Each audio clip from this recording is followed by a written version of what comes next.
Hello everyone, and welcome back to the Heir's Lair. I am your host, aspiring author Jonathan Taylor. Today I'm going to be talking about a video topic that has been covered pretty extensively both on BookTube and on AuthorTube. I would in particular like to highlight Jordan Harvey, Jenna Moresi, and Murphy Napier for their videos on this topic. However, I still think it can be mined. I still think there are interesting and unique approaches you can bring forth when it comes to tackling this topic. And I would like to use this video to present my own approach when it comes to creating villains.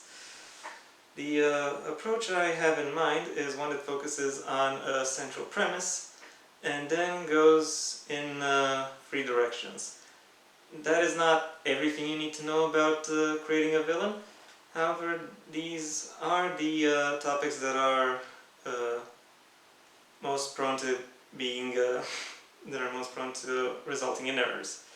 And because of that, they are the topics I want to address.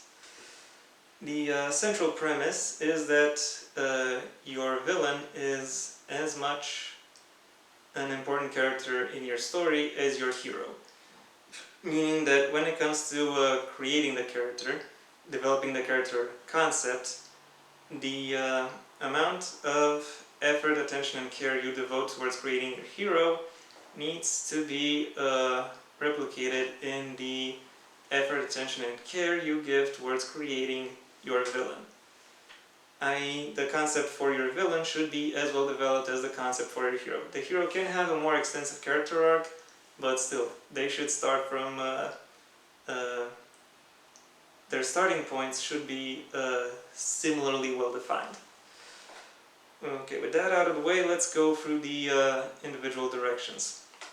Direction 1 is abilities, or as they are most often known, powers. That could mean physical powers, that could mean magical powers, that could mean more abstract powers. For example, can the villain command an army?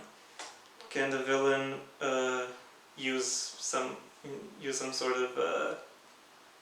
of diplomatic effort to hinder the hero? Can the hero use financial resources to reach their goal, or to hinder the hero in reaching their goal, etc., etc. Keep in mind that whatever abilities you give your hero, you give your villain, the hero needs to be able to counter them, or at least you should make it plausible that the hero could counter the villain, because you need to maintain the stakes. You can't have the villain be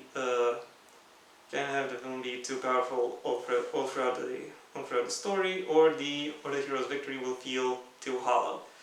Simultaneously, you can't have the villain be too easy to defeat. Otherwise, again, it's too easy. It's not, it's not worth it. The stakes aren't as high. So yeah, get the balance right and make sure it's focused and makes sense in accordance to the rules established within your world.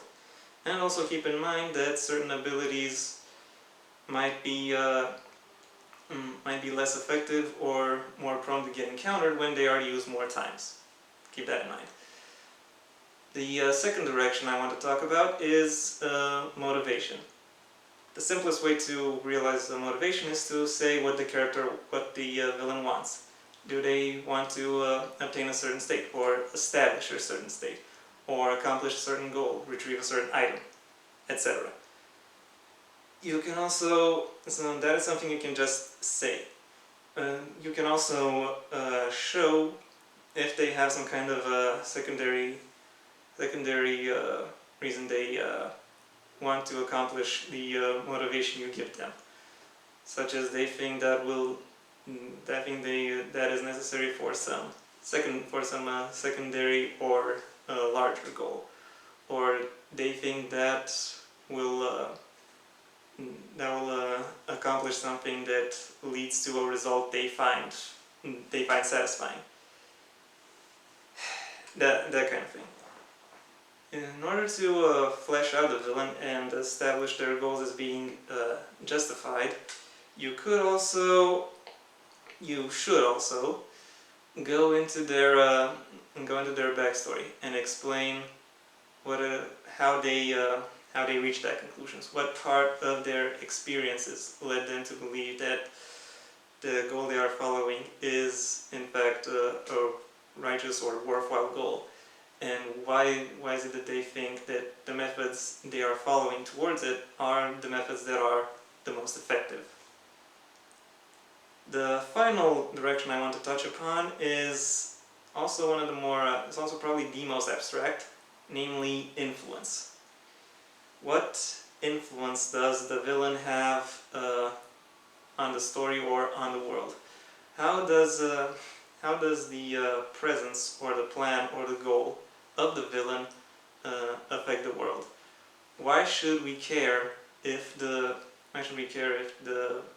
villain wins or if the hero loses?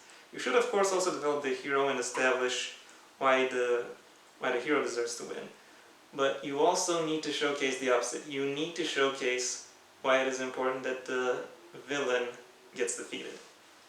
And you can show that by showcasing their influence. Important, keep it consistent.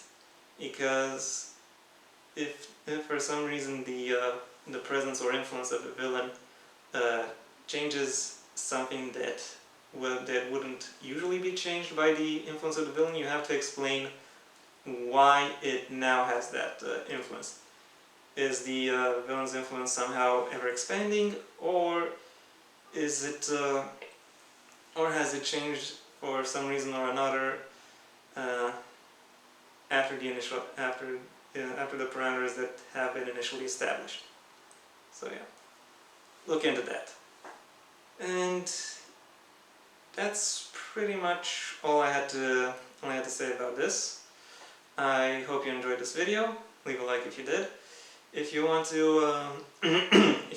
talk to me more about this, then you have the comment section for that. If you have certain suggestions or certain feedback you can give, again, comments.